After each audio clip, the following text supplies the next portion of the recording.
अस्सलामु अलैकुम वरहमतुल्लाहि वबरकातुह। दोस्तों, एक लफ्ज़ मॉडर्निटी का इस्तेमाल आपने बहुत बार सुना होगा। उर्दू में इसे जिद्दत पसंदी कहते हैं। देखिए, जिद्दत पसंदी इंसान का फितरी जज्बा है जो इंसान को तरक्की के रास्ते पर गामज़न रखता है। ये वो जज्बा है जिसके ज़रिए इंसान पत्थर के ज़माने से एटम के दौर तक पहुँचा, बैलगाड़ियों और ऊँटों से तैयारों और खलाई जहाज़ों तक रसाई हासिल की। इंसान की सारी मादी तरक्की और साइंटिफिक फतूहात, जिन्होंने एक तरफ चांद तारों पर कमंदे डाल रखी हैं तो दूसरी तरफ समंदर की तह में अपने ढोल पहुंचाए हुए हैं, अगर देखा जाए तो ये सब इंसान के उसी जज्बे की देन है जिसे जिद्दत पसंदी कहा जाता है। चुनांचे इस्लाम ने, जो एक फितरी दीन है, किसी जिद्दत पर, किसी नई चीज़ पर बहैसियत जिद्दत के कोई पाबंदी आयद नहीं की। यानी इस वजह से पाबंदी लगाना कि ये नई है, ना, बल्कि बसा औकात उसे बेहतर करार दिया और उसकी हिम्मत अफजाई भी की। यही वजह है कि सनात व हिरफत और फ़नून जंग वगैरह के बारे में नए नए तरीक़ों का इस्तेमाल अल्लाह के नबी सल्लल्लाहु अलैहि वसल्लम से साबित है। मिसाल के तौर पे ग़ज़वा-ए अहज़ाब के मौके पर हज़रत सलमान फ़ारसी रज़ी अल्लाह अन्हु का अल्लाह के नबी सल्लल्लाहु अलैहि वसल्लम को जो है खंदक खोदने का मशवरा देना, और ये चीज़ अरब वालों के लिए बिल्कुल नई थी। आप सल्लल्लाहु अलैहि वसल्लम ने मशवरा कबूल किया और साथ में उस पर अमल भी किया, और ख़ुद भी आप सल्लल्लाहु अलैहि वसल्लम खंदक खोदने में शरीक रहे। ग़ज़वा-ए ज़ातुस सलासिल में हज़रत अमर बिन आस रज़ी अल्लाह अन्हु का ब्लैकआउट करना और आप सल्लल्लाहु अलैहि वसल्लम का इस पर खुशी का इजहार और शुक्र अदा करना। ग़ज़वा-ए ताइफ व हुनैन के मौके पर आप सल्लल्लाहु अलैहि वसल्लम ने नए नए हथियार यानी मिंजनीक और दब्बाबे इस्तेमाल किए, और इतना ही नहीं, आप सल्लल्लाहु अलैहि वसल्लम ने दो सहाबी हज़रत उरवा बिन मसऊद और हज़रत ग़ीलान बिन सलमा रज़ी अल्लाह अन्हुमा को बाकायदा शाम के शहर जरस में आलात हरब को बनाने का तरीक़ा सीखने के लिए भेजा। अहले मदीना को ज़राअत की तरक्की के लिए आपने जो है ज़्यादा से ज़्यादा काश्तकारी करने का हुक्म दिया। पैदावार बढ़ाने के लिए आपने खेतों में ऊँटों की खोपड़ियों का इस्तेमाल करने का तरीक़ा बताया और तदबीरें बताई। तो ये सारी चीज़ें इस बात की दलील हैं कि इस्लाम ने किसी जदीद चीज़ पर, किसी नई चीज़ पर, किसी नए कदम पर जदीद होने की हैसियत से कभी भी कोई एतराज़ नहीं किया, बल्कि सही मकासद के लिए सही हदूद में रहकर जिद्दत पसंदी की बहुत ज़्यादा हिम्मत अफजाई भी की है। लेकिन यह हकीकत भी किसी से पोशीदा नहीं कि जिस तरह जिद्दत पसंदी ने इंसान को मादी तरक्की के बामे उरूज तक पहुँचाया है, उसे नई नई ईजादात अता किए हैं और राहत व आसाइश के बेहतर तरीक़े मुहैया किए हैं, इसी तरह उसने इंसान को बहुत सी नफसानी अमराज में मुब्तला किया है और बहुत से तबाहकुन नुकसानात भी इंसान को पहुँचाए हैं। इसी जिद्दत पसंदी की बदौलत इंसान की तारीख़ फ़िरौनों और शद्दादों से भरी हुई है। इसी जिद्दत पसंदी ने हिटलर और मुसोलिनी को जन्म दिया। इसी जिद्दत पसंदी ने आज पूरी दुनिया में औरियानी व फहाशी को आम किया हुआ है। मालूम हुआ कि जिद्दत पसंदी इंसान को फ़ायदा भी पहुंचा सकती है और नुकसान भी दे सकती है। लिहाजा एक नई चीज़ ना सिर्फ नई होने की बिना पर काबिल कबूल है और ना सिर्फ नई होने की बिना पर उसको काबिल तरदीद माना जाएगा। लेकिन अब यहाँ पर सवाल ये पैदा होता है कि आखिर हमारे पास ऐसा कौन सा तराजू और ऐसा कौन सा मेयार, कौन सा टूल हमारे पास ऐसा है जिसके ज़रिए हम ये तय कर सकें, ये मुतय्यन कर सकें कि कौन सी जिद्दत, कौन सी नई चीज़ मुआशरे के लिए फ़ायदेमंद है और कौन सी चीज़ नुकसानदेह है। चुनांचे एक तबका तो इस तरफ गया कि इंसानी अक्ल, जैसा कि सेकुलर माशरों में होता है कि खालिस इंसानी अक्ल के हवाले ये फ़ैसले किए जाते हैं,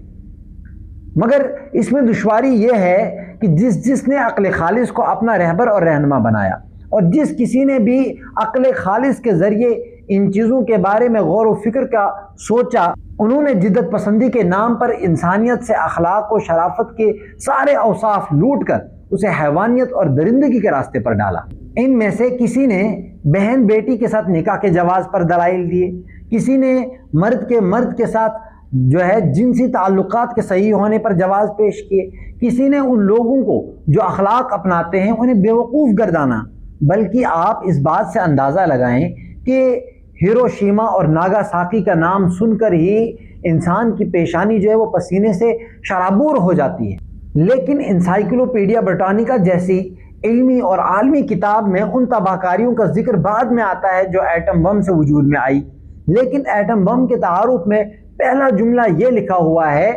کہ سابق وزیر اعظم نے اندازہ لگایا ہے کہ ایٹم بم نے جنگ کو مختصر کر کے 10 لاکھ امریکی سپاہیوں اور 2.5 لاکھ برطانوی سپاہیوں کی جانیں بچا لی ہیں۔ اندازہ لگائیے کہ ایک ایسی توجیہ پیش کی گئی کہ اس کی وجہ سے انسانیت کی اتنی بڑے پیمانے پر ہلاکت اور اتنے بڑے نقصان کو جو ہے ایک جملے کے پیچھے چھپا کر اسے جائز قرار دیا کہ جناب یہ تو بہت اچھی بات ہے۔ یہ تو چند مثالیں ہیں، ورنہ اگر ہم دیکھیں تو لوگوں نے شرم و حیا کو روند کر عقل خالص کے طور پر کچھ ایسی باتیں کی ہیں کہ انسان شرم سے پانی پانی ہو جائے۔ حقیقت یہ ہے کہ اگر اچھے برے کا تمام تر فیصلہ صرف عقل کے حوالے کیا جائے تو انسان کے پاس کوئی معیار باقی نہیں رہتا، کوئی طریقہ باقی نہیں رہتا جس کی بنیاد پر وہ کسی نئے رواج کو روک سکے، بلکہ ہر قیمتی سے قیمتی اخلاقی قدر بھی جدت پسندی کے سیلاب میں بہہ جاتی ہے۔ خلاصہ یہ کہ زمانے کی جدتوں میں اچھے برے کا فیصلہ کرنے کے لیے سیکولر عقل جو ہے وہ قطعی ناکام ہو چکی ہے۔ اب دوسرا طریقہ ہے وہ ہے وحی الہی کا، یعنی اسلامی نقطہ نظر سے اچھی اور بری جدتوں کو پرکھنے کا معیار یہ ہے کہ اللہ کی شریعت میں ان کے بارے میں کیا حکم فرمایا ہے۔ اگر وہ شریعت کے احکام کے مطابق ہے تو اسے قبول کیا جائے گا، اور اگر شریعت کے احکام کے خلاف ہے تو پھر شریعت میں تعویل و تحریف کا طریقہ اختیار کیے بغیر اسے چھوڑ دیا جائے گا، خواہ وہ زمانے کے عام چلن کے خلاف ہو۔ اس طرز عمل پر دوسرے لوگ کتنی ہی ملامت کریں، کتنا ہی مذاق اڑائیں، لیکن یہ نہیں ہوگا کہ انسان جو ہے اپنی طرف سے اس میں کھینچ تان کر کے تعویلیں کر کے اس کو جائز قرار دے۔ یاد رکھیں وہ اعمال، وہ معاملات جنہیں قرآن و سنت نے فرض، واجب، مسنون، مستحب، حرام یا مکروہ قرار دیا ہے، ایسے معاملات ہر دور میں ناقابل تغیر ہیں، یعنی ان میں کبھی بھی تبدیلی نہیں ہو سکتی۔ ہاں، جو چیزیں مباحات کے قبیل سے ہیں یعنی وہ جائز ہیں، انسان چاہے تو اختیار کرے، انسان چاہے تو ان کو چھوڑ دے، تو زمانے کی مصلحتوں کے لحاظ سے انہیں اختیار کرنا یا ترک کرنے کا فیصلہ انسان کے اوپر ہوتا ہے۔ اور دیکھا جائے تو زندگی کے ایسے مسائل تعداد میں بہت کم ہیں جن کے بارے میں شریعت نے فرض، واجب، مسنون، مستحب یا مکروہ اور حرام ہونے کی سرحد طے کی ہے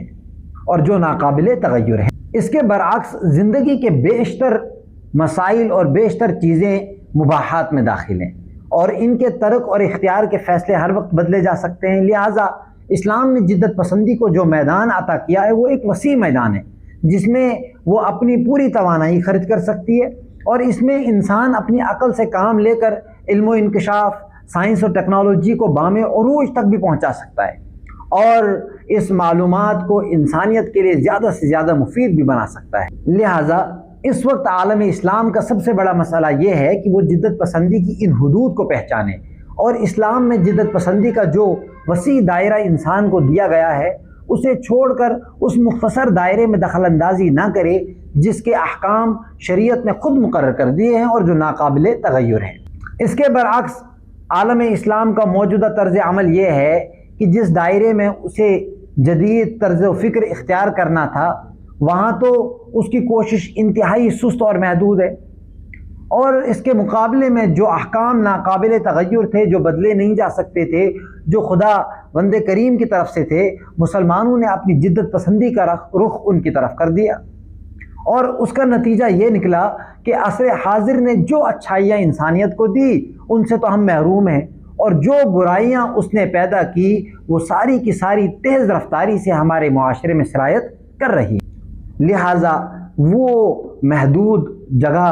جو ہے ہمیں جاننے کی ضرورت ہے کہ جس میں ہم اپنی عقل کو جو ہے دخل نہیں دے سکتے ہیں، بلکہ وہ اللہ تعالیٰ کی طرف سے طے ہیں، ان میں کوئی تغیر نہیں ہو سکتا، ان میں کوئی تبدیلی نہیں ہو سکتی۔ اس کے علاوہ جو مباحات چیزیں ہیں جن میں آپ کو شریعت نے اجازت دی ہے آپ ان کو اختیار کریں، آپ ان کو ترک کریں، اس میں آپ خوب جو ہے عقل لگائیں اور خوب جو ہے عقل دوڑائیں اور طے کریں کہ کیا چیز آپ کو اختیار کرنی ہے اور کیا چیز آپ کو اختیار نہیں کرنی ہے۔ آج کے لیے اتنا ہی، اگلی ویڈیو میں ہم بات کریں گے کہ اس ماڈرنٹی سے جو ہے انسان ماڈرنزم کی طرف کس طریقے سے چلا جاتا ہے اور کب یہ ماڈرنٹی جو ہے وہ انسان کے لیے ایک جو ہے گمراہی کا سبب بنتی ہے۔ تب تک کے لیے میں اجازت چاہتا ہوں۔ السلام علیکم۔